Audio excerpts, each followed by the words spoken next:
Sa Huwa. Huwa. Oh. Hi, magandang umaga po. Ibigay ko lang sa inyo itong drama sa House of Representatives sa ngayon. Na kung saan ay dinaan nila sa heavy drama at may pang pelikula pa. Si Luis Tro, gagaling mga pananalita, pati si Sindan niya. Walang ibang pakay para apiin lang si Sara na walang kalaban-laban. O ito po, pag panoorin po natin.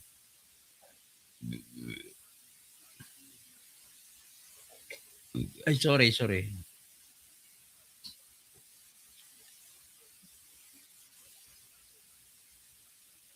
Ito. Pakinggan na lang natin sila. Wala na makapigil sa kanila kasi sila lang naman ang hari dyan. Yan po mga abusado. Good morning. Itutuloy natin ngayon ang pagdinig na ito. But before we move forward, it is important, once again, that we look back. Dahil ang bawat hakbang natin ngayon ay nakatayo sa mga ebidensyang nailatag na sa mga Pakinggan lang po natin sila. pagdinig. Noong April 22, matatandaan na marami tayong mga resource persons.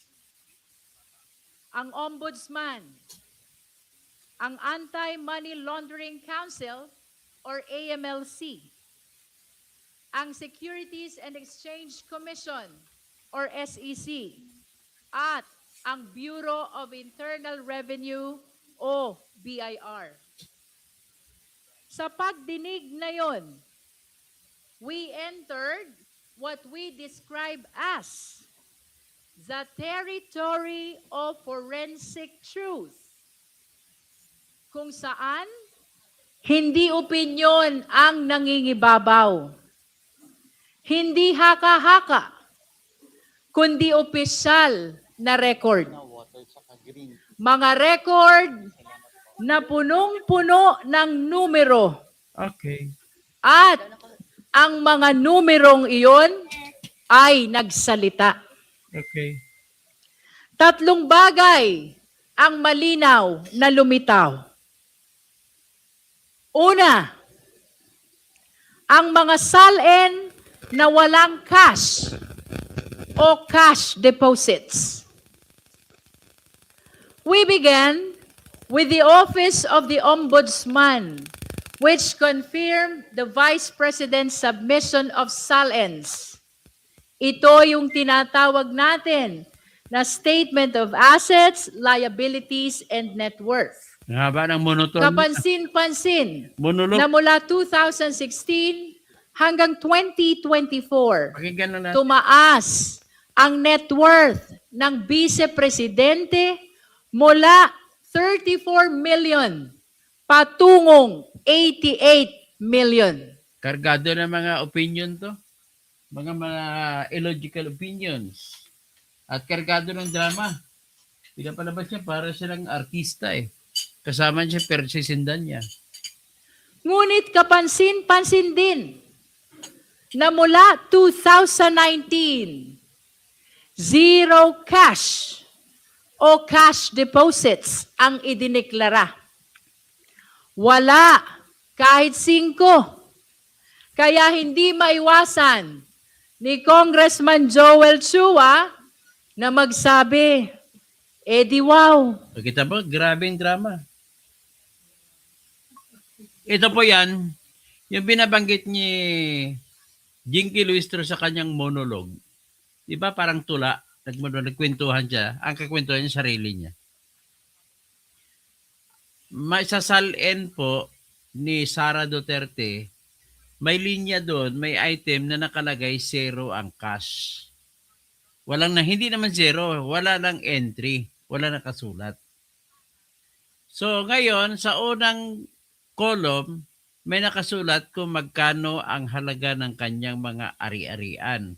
So, patungkol yan sa mga bahay, lupa, at kung ano pang ibang tinatawag sa batas na immovable. Sa ikalawang column po nakalagay ay personal properties.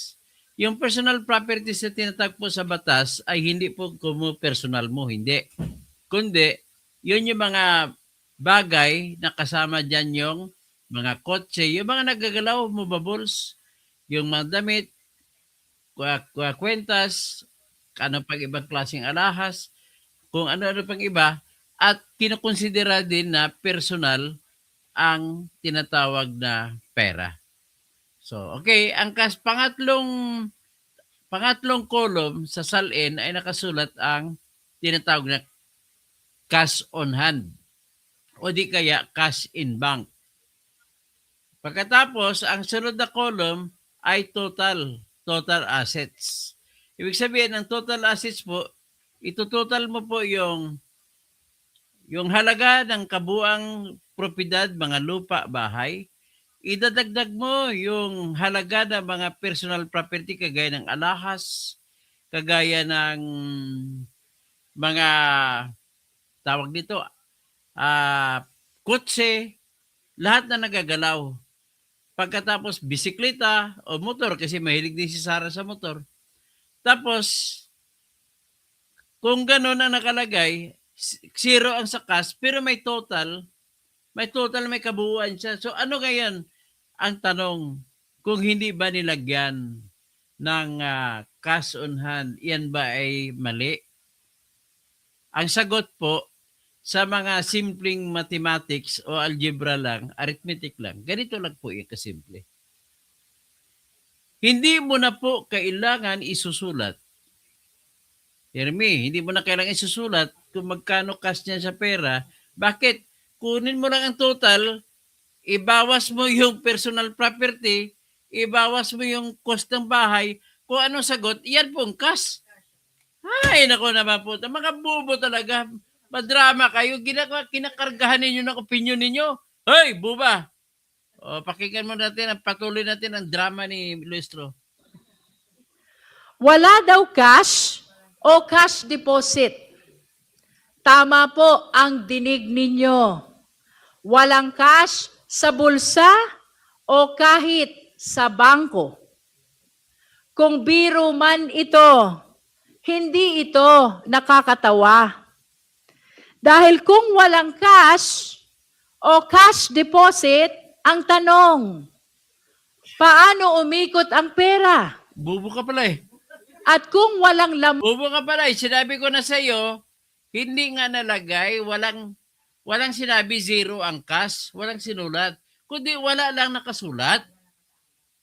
So ngayon, kung simpleng mathematics yan, total, ibawas mong personal property na mga alahas, kung ano pa, ang halagadan, ang sagot, babawasan mo pa ng mga presyo ng mga lupa niya, bahay niya, kung ano matitira, yan po ang cash. Bubo. Saan ka ba nag-aaral ng math mo? Sa Batangas? Elementary school? Asan ang teacher mo ng elementary ka, ng grade 1? Papaluin ko, hindi marunong magturo. Para makuha mo ang cash, ibawas mo mula sa total na property niya na asset, yung halaga na nakasulat kay Sarah, sinulat niya kung magkano ang mga alahas niya. At sinulat niya rin kung magkano ang kanyang mga bahay niya, kung ano mga lupa. Kung ano sagot, yun ang cash. Ang dali niyo palang kunting bagay, binibigyan niyo ng kulay. Talaga kayo basta kawatan talaga magaling. Sabihin niya, ang galing ni speaker. Walang Ix kung wala ni speaker. Walang akap kung wala ni speaker. Tapos mamimigyan ng 3,000. Nagpapabless sa mga binibigyan ng pera. Ang dami niyang inaanak. Ay, nako, Jerby Luistro. Madrama. ang bangko, paano lumaki ang yaman? At paano nakapag-deposit si Congressman Percy Sendanya sa isang bank account na nakapangalan sa Vice Presidente. At ibig ba nitong sabihin ay ang Tika ba, i-call out kita. Yung logic mo kasi, Jinky, ay polluted. Polluted. Bakit? Nagdeposito si Percy Sendanya sa account, halimbawa, sige, sabihin natin na magdeposit. So, anong problema ron? Next, sinabi ninyo na lumalaki daw ang sa AMLAC, 6.7 billion. Ang problema po sa iyo, Jinky, ay nilalason mong utak ng mga tao. Bakit po? Ang 6.7 billion po ay mula 2006 hanggang 2025. Yun ay mga kabuuan total ng transaksyon na deposito, withdraw, deposito, withdraw, deposito, withdraw. Hindi po ibig sabihin na 6.7 billion ang pera niya. Deposito, withdraw, deposito, withdraw. Maaring ang purpose ng deposito, pera, patago. Mag-withdraw ang purpose niya, mag-time deposit. Tapos kung makuha niya naman ang kinita niya sa time deposit, deposito ulit. Or maaring nagpautang siya. Winidraw niya, pinautang niya, nakabayad ang nagpaumutang, binay, dineposito ulit. Ganito po mangyari yan. Ehemplo lang yan. Kung meron akong 1 million, ideposito ko ngayong araw, April 10, 29, tapos mamayang hapon, i-withdrawin kong 1 million, ang nakalagay po sa AMLAC, nakarehistro ay ganito.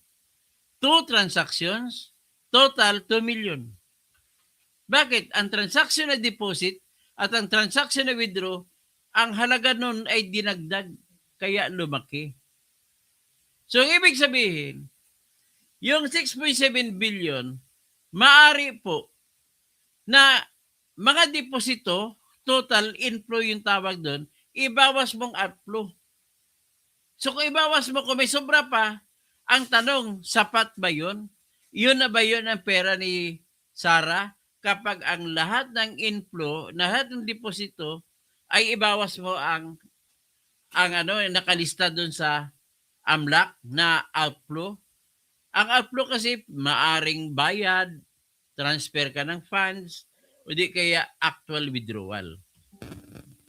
So ngayon, ang tanong, kung 6.7 billion ang nilagay po sa AMLAC na ka-total transaction, tapos binawasan ang inflow, binawasan ang outflow, kung may sobra pa, ibig ba sabihin ang sobra, ang deposito lahat, bawasan mo lahat ng lumabas, ay ang may matitira. Ang ibig ba sabihin, iyon na bang pera ni Sarah sa bangko? Ang sagot, hindi po. Bakit po? Kasi ang nilista lamang po na outflow ay yung mga labas na pera na lampas sa 500,000. Ibig po sabihin, kung may lumabas na withdrawal na 400,000, hindi nakalista. Hindi nasasama sa lista. Ganun po yun. Ibig sabihin, may tanong, ilang 400,000 kaya ang na-withdraw dyan na hindi man lang nakatala? Kaya ang sa akin na po, gamitan nyo naman ng logic at magiging patas naman kayo, Miss Jinky Luistro, sa iyong pagbibigay ng talumpati na matalinhaga at puno ng hiwaga. At dinadramahan mo pa. Ang galing mo talaga magdrama. Dapat doon ka na pumasok sa sumali ka na sa Batang Quiapo. Kayo na Jewel Chua. Ha? Total, magagaling kayo magtalumpati eh. So, pinapakita ko lang po sa mata ng mga subscribers na it is not what you see. It is what you really examine. Kung si Madam Joan Obarc pa magsasabi, it is not what meets the eye. Hindi yun yung nakita mo. Ay nakita niyo na kasi yung outflow na more than 500,000 ang withdraw. Kasi nililista sa AMLAC yung mga deposito at withdrawal na tag 500,000 sobra ang withdrawal o ang deposito. Hindi nasasama sa bilang ng AMLAC yung mga withdraw ng 499,000. Hindi sinasama. Hindi rin sinasama ang withdraw ng 400,000. Kaya, pinapaunawa ko lang sa inyo, ang conclusion niya, maaaring tama, pero hindi yun ang correct conclusion kung pag-usapan natin ang lohika. Ganun na kasimple. Oh, kita mga apo ko. Hello, hello. Oh, subscribe, like. And share, ah. Vice Presidente ang kaisa-isang opisyal sa buong Pilipinas na walang land bank account? At iyan ang mga tanong na iniwan ng SALN. Pangalawa, ang AMLC at ang bilyon-bilyong galaw ng pera. Sumunod na nagpahayag ang AMLAC, isang ahensyang walang kinikilingan, isang ahensyang sumusunod sa datos. At sa pagtatanong ni Congressman Terry Ridon, nakita natin na ang datos ay malinaw. Kinumpirma ng AMLAC ang mahigit 630 covered transactions. Oh, covered transactions, 633. Para klaro, 633 covered transactions. Mga gili kong tagapakinig, ano ibig sabihin ng covered transactions? Ganito po yun. Sa AMLAC po kasi, kahit anong bangko mo, pag magdeposito ka 500,000 or more, automatic naka-report yan bilang covered transaction. Covered dahil sakop ka. So ang sakop lang ay mga deposito na o withdrawal na 500,000 o pataas. Hindi sakop ang 499,000. In a day, in a given day. So ibig sabihin, hindi ka pwede mag-deposito 200,000 ngayon, mamayang hapon 500, 300,000, sakop ka pa rin sa transaction. So, kaya ay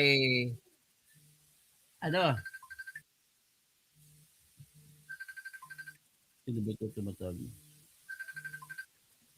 Huwag lang hindi ko sasagot. So, ngayon, ganun po, at least naintindihan ninyo habang nakikinig kayo, hayaan na lang natin sila magdrama. Pero at least, ginigiyahan ko kayo para kayo sariling judgment call nyo ang masusunod. Binibigyan ko lang kayo ng guide kung ano ang dapat. Okay? At 33 suspicious transactions na nagkakahalaga ng kabuang Ano naman ang Six. suspicious transaction? Yung suspicious transaction, yung depende sa tingin ng bangko na nakakasuspitsa naman ito. So, ito bang nakasuspicious transaction? Una, magdeposito ka ng 200,000. Sunod, 200,000 sa hapon. Sunod, 300,000.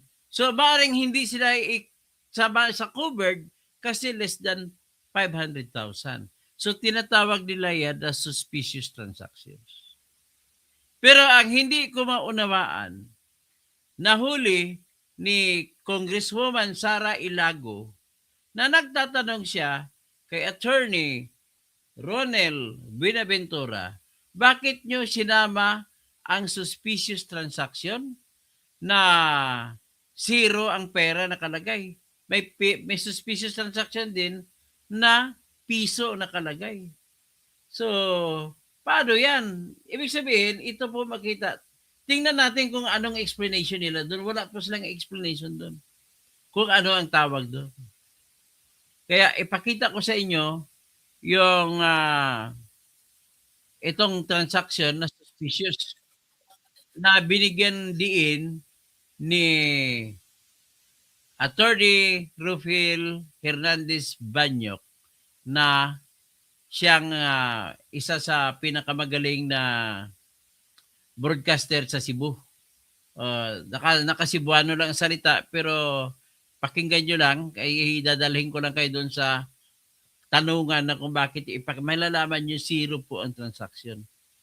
O ito po yung transaction na nakikita niya, suspicious transaction. Ito, hanapin natin ah. Sana ba yan? Ito, hinahanap ko lang. Ito na. Si Sara Ilago ang nagtatanong. Congresswoman Mary Jane Ilago nangutan na siya, nalibog pa siya day. Nalibog. Nalibog siya. So, Sabihin nga naman nga, naguluhan. Hindi po yan hindi po yan manyak ang ibig sabihin ng libog. Sa Bisaya, ang libog naguluhan. ang gipangutong, Ayan. katong item, nga gipangutan nga report sa AMLAC. Kani, zoom in, zoom in. Ito daw ang item, kani, ito. Ibig sabihin ng kani, ito. Zoom in daw, pakita mo. So, nakita mo, suspicious transactions, 25. At 29. Ang nakalagay, piso. So, yan po.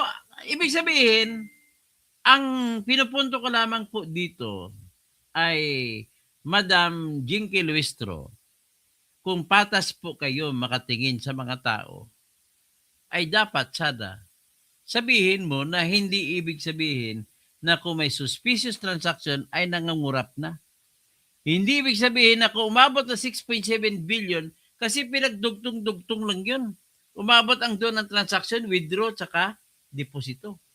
Ngayon nakita mo suspicious transaction 29, ang halaga piso. Oh, record ito ng AMLA. Paano natin masasabi ito na ma-explain?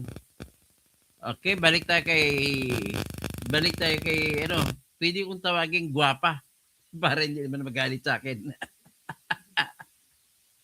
Gwapa, Jinky, gwapa, Locaret, Luistro. Kung saan tinago niya ang kanyang mister na kinasuhan ng rape, 2 counts of rape. At kung saan ginamit niya kasi panahon ni Duterte yun, kinasuhan ng 2 rape, 2 babae, umakusa ng rape sa asawa ni Jinky Luistro. Ang asawa niya kasi mayor. So kinasuhan. Tapos nung mayor ang asawa niya, hindi pa siya congresswoman, siya po ang ginawa ng asawa niya na administrative officer. So kung administrative officer siya ng mister niya, hindi makalusot ang mga pagkakitaan ng mister niya, dadaan sa kanya lahat. Alam mo pinakamatindi kay Jinky Luistro? Maliban yung maraming pera tinanggap kay Speaker Romualdez, ito, siya po, administrative officer, assistant siya ng mister niya at nagre-report siya sa opisina ng mister niya doon sa mayor's office. Administrative officer siya nagpapatakbo ng lahat. Tapos at the same time, may mga tao siya, tumatanggap ng kliyente kasi abogada siya. Bawal po yun. May kinukuha siya annulment, kung ano. Ganun ka-corrupt. Bawal yan sa abogado. Kung ikaw ay nag-opisina bilang administrative officer, bawal sa abogado na magkakatatanggap ng kaso na ikuan mo sa korte. So anyway, pakinggan na lang natin si Jinky Locaret Luistro. Hindi pa siya. Ito. Balik natin konti. Talaga ng kabuang 6.7 billion pesos. May diin pa yung 6.7 Siguro billion. Pinaliwanag ko na sa inyo, hindi ibig sabihin na dahil ang total na transaction ay 6.7, hindi ibig sabihin na 6.7 billion din ang pera ni Sara at saka ng kanyang asawa. Ayun pala, nang kinasuhan ng rape, yung asawa ni Jinky Luistro, hindi niya kayang ipanalo ang kaso ng mister niya. Anong ginawa niya? Para sigurado, kasi panahon ni Duterte, para sigurado manalo, kinuha niyang abogado si Attorney Manscarpio na mister ni Sara. So, medyo kinabahan ang judge doon. Kaya nanalo sa kaso. 8 million ang usapan lang hanggang hindi pa nakabayad. Kaya dapat isama pa sa salin yung 8 million na ibabayad mo. Kaya zero nakalagay, wala siyang pera si Sara. Hindi ka pa nagbayad ng 8 million na utang mo. Kakahiya naman ito. Ay, nako. O sige, ulit-ulit diretso ang drama mo. Magandang isipin kung gaano kalaki ang halaga Gano'n kalaki ang alin? Yung bibig niya, laki. Ang laki ng bibig mo, Jinky, oh. Ang kapal pa ng lipstick mo. Alam mo, sa amin may kasabihan yung ganong klaseng lipstick ng kapal, parang cocksucker. halagang ito. Mahigit 6 na bilyong piso.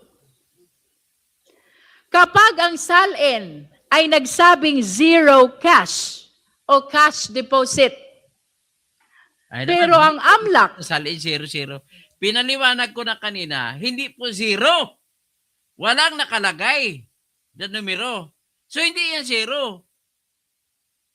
Ang zero, nilagyan na ng word na zero o di kaya numero na zero. Walang numero na zero nakalagay. Kupal talaga to. Hanapin ko nga yung yung mga nailabas na mga SALN, Sara SALN.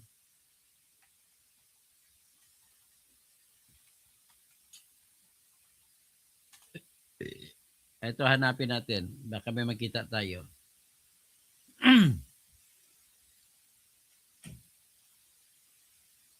Ito, may nakita ko. Pakita ko sa inyo ang SALN ni Sara.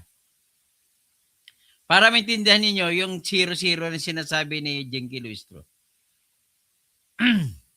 Mali dito si Jinky. Puro monolog lang ginagawa mo. Tawag sa'yo ni Atty. Libayan. Monolog. Oy! Naalala ko tuloy. Palsis! Palsos in uno. Palsos in umnibus.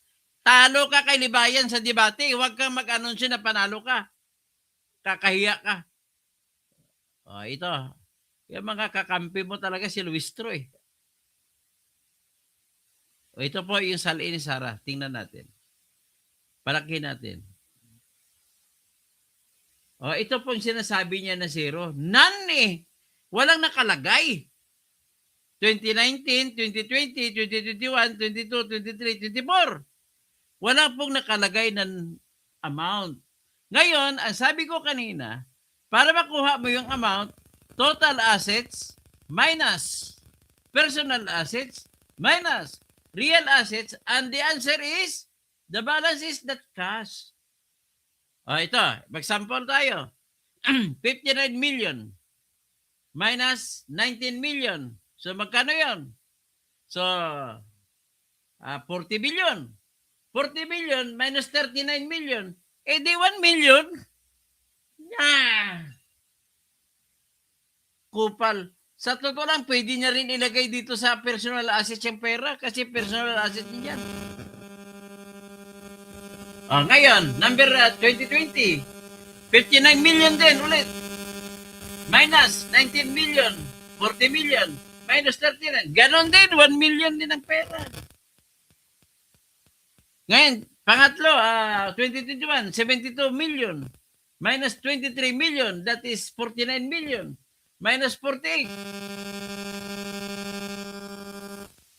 Pero nilagay niya pala dito sa asset, sa personal assets. Ganun lang ho kasimple kasi ang definition, ang kahulugan po ng pera ay personal property, personal assets. So, gano'n lang po yan, Madam Jinky Luistro. Binibigyan mo ng kulay. Hindi po yan makulay ang blanda. Ay, nako. Pag meron tayong mga opisyal na ganito, sabog ang bahay natin ng Pilipinas.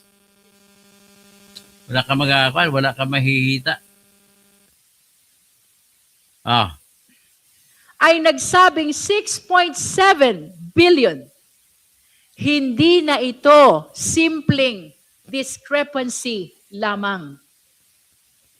O kahit ang basehan natin ay ang net worth na 88 million, napakalayo pa rin nito sa bilyon-bilyong transaksyon na nakita. Bakit ikumpara mo bilyon-bilyon transaksyon? Walang kinalaman yan. Hindi mo pa nga malalaman kung magkano natira pagkatapos mo ibawas ang lahat ng mga withdrawal kaysa deposit.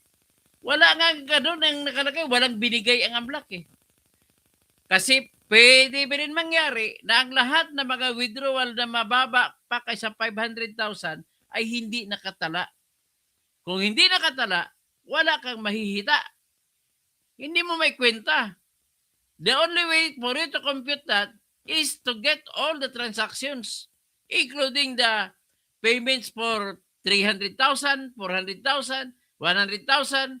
Ang problema sa maliliit na payments, hindi binibilang. Kaya hindi naman ibig sabihin kung mas maliit ang outflow ay ang matitira ay balance. Iyon ang pera ni Sarah. Ay, saang paralan ba kayo nag-aral? Grabe. O kayo dyan na nagagalit sa akin na naging DDS na ako. O ano ang logic ninyo? Bakit kayo magagalit? Bakit nyo awayin ako? At bakit kayo ayaw kay Duterte? Ang logic lang dyan ay sarado ng mata nyo, pabor kayo kay BBM o kay Leni Robredo o kayo ay mga makakaliwa na kasama ng mga maraming taga-UP na mamatay dun sa ginagawa nyong NPA mga taga-UP. Binabayaran natin ang sweldo ng ano yan, ng buwis natin ang kanilang pag-aaral tapos gagawin nyo lang NPA. Ano man, Mr. Raul Manuel? Attorney Rene Luisco? Sara Ilago? Ano bang nahita nyo mag-NPA kayo? Sino bang nagnakaw? Dapat yan patayin nyo. Si Bongbong nagnakaw, dapat yan patayin nyo kung gusto kayo mag-NPA. Bakit yung mga sundalo pag initan nyo? Bakit yung mga polis? Puta. O pakinggan ng isa pa tong NPA. NPA si Jinky Luistro. Ng AMLAC. Ano permanent animosity?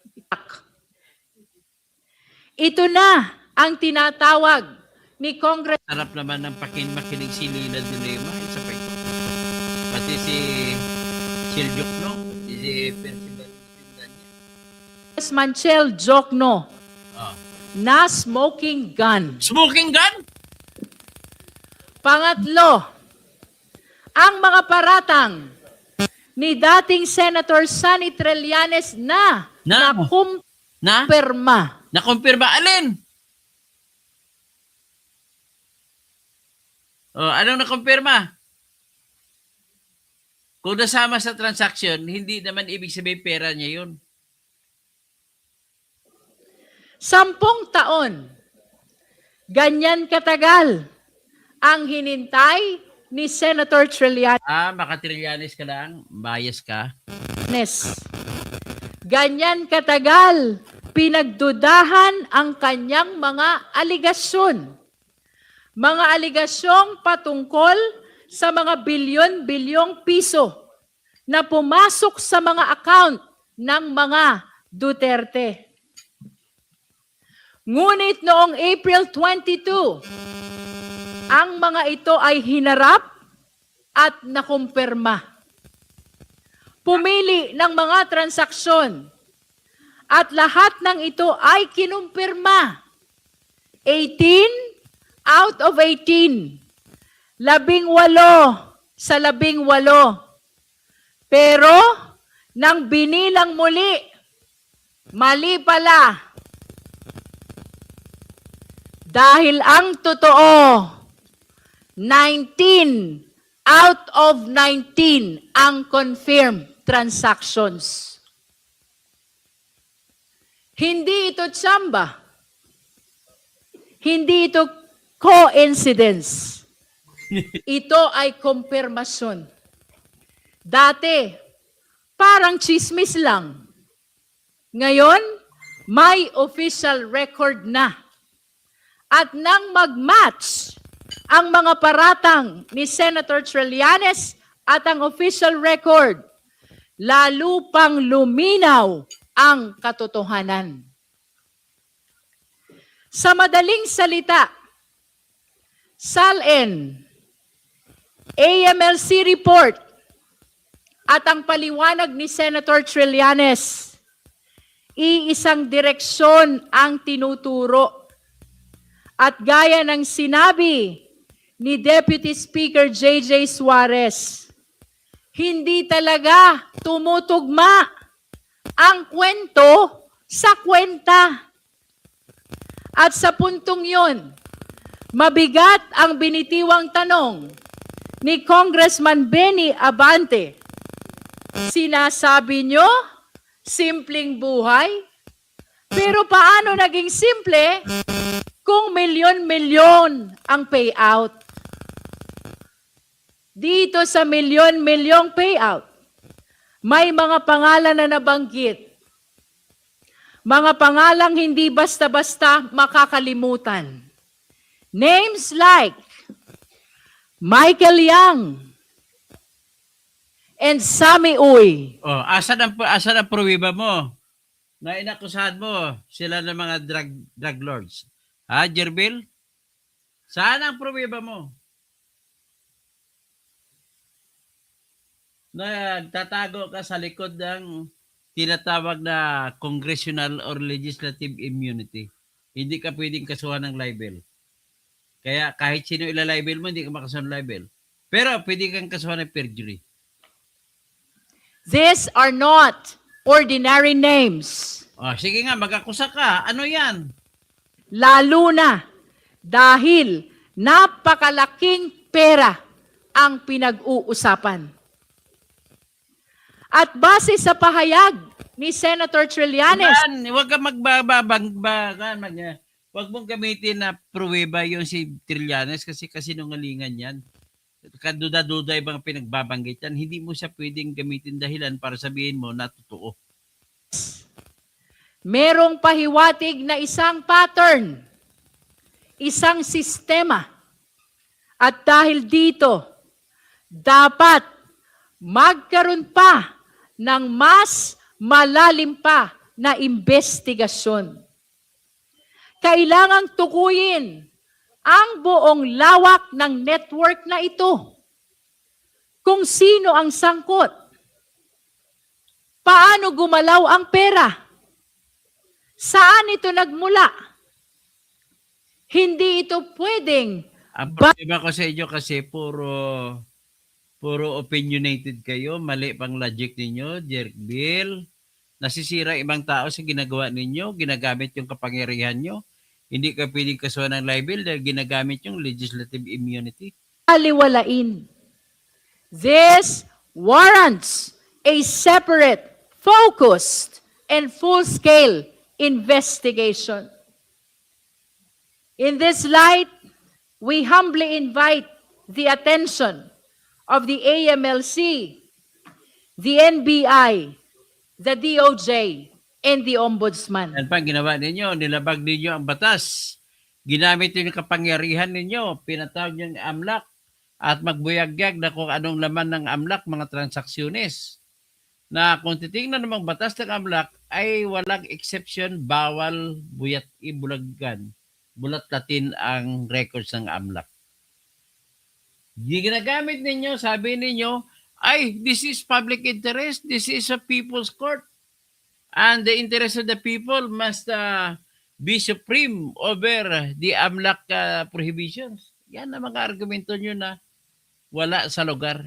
Unang-una, hindi rin kayo binibigyan ng kapangyarihan ng ating konstitusyon na magsampina.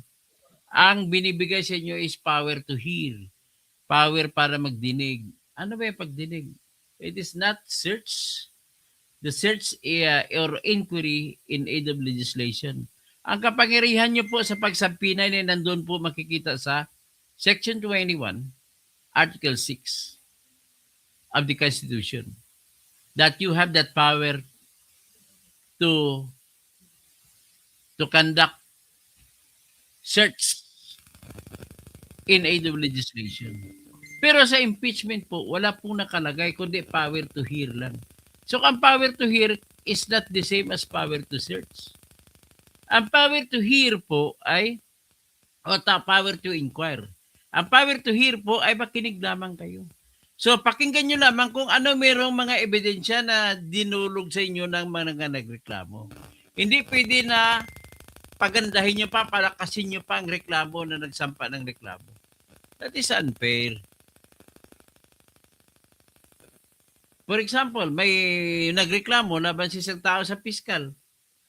Pwede bang gawin ng piskal yon? Sa totoo lang, hindi na pwede gawin ng piskal. Dapat i-dismiss niyang kaso. Sabihan niya ng reklamo, bumalik ka na kung meron kang ibang ebidensya. Ganun po kasimple. Oh, ngayon, sige, pakinggan muna natin sila. Pero ang sa akin lang pinupunto dito, ang monolog dito ni Jinky Luis ay kung maraming maniniwala. Ito kasi magaling magsalita eh. At pagkatapos ng diskusyon patungkol sa SALN, sa AMLC report, at sa pahayag ni Senator Trillanes, tumuloy tayo sa ibang ebidensya. We also examined corporate records through the SEC. At ang bumuluga sa atin ay isang malinaw na palaisipan. Nakita natin na may kumpanyang nabanggit sa SALN na hindi naman kinikilala ang Vice Presidente bilang stockholder. Napaisip tuloy tayo na baka ang mga pangalang nakalista ay mga anino o dami lamang. Mayroon namang isang kumpanya na nagmamalaki ng gross income. Daang-daang milyon. Ngunit ang profit margin ay tila nakapagtataka. Less than 1%. Habang ang ibang kumpanya naman ay wala talagang kita at puro net losses. Sa gitna ng pagtatanong ni Congressman Lordan Suwan, nakita natin na mayroon ding isang kumpanya kung saan aktibo ang Vice Presidente bilang stockholder at board member. Kaya bumabalik ang tanong, maaari ba na maging aktibo sa negosyo ang isang nakaupong Vice Presidente? Maaari ba na maging public servant sa umaga at negosyante sa gabi? At pagkatapos ng mga usaping ito, dumako tayo sa kahon. Isang selyadong kahon mula sa BIR. Okay, sa mga negosyo na yan, hindi nabuyag yun sa publiko yan. Titingnan natin yan, pag-aralan natin. Tapos itong kahon naman ay papabubuksan daw. Punong-puno ng ebidensya. Ang kahon pala nito, ito yung naglalaman ng mga records ni Attorney Manscarpio sa kanyang mga pagbabayad ng buwis. Kundi mga BIR records. So, dito po, kinasuhan po sila ni Attorney Manscarpio na asawa ni Sara Duterte ng kaso na sa paglabag sa Republic Act 9160 sapagkat sa utos niyan sa Section 8-A nakalagay na hindi pwede buksan at walang exception to the rule ang pagbukas ng tinatawag na AMLAC records. Next is, pag tinignan mo na ngayon sa Section 14-D, diyan na ngayon na ang kulong ay hindi tataas sa 1 milyon at hindi at mula 3 taon at hanggang 8 taon na kulong ang parusa. So, nagsampa ng kaso si Attorney Manscarpio sa inyo. Alam mo, kalae mo, minamaliit lang. So anyway, hanggang dyan na lang. Total ito, wrapping up lang naman niya. At hanggang dyan lang po ang aking vlog sa ngayon sa umaga. Marami pa po gagawin. Babalik po ako mamaya.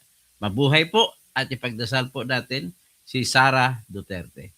Anyway, si Sara Duterte ay hayaan lamang niya yan. Doon siya magdidepensa sa Senado kasi expected niya na yan na yayariin sa dyan.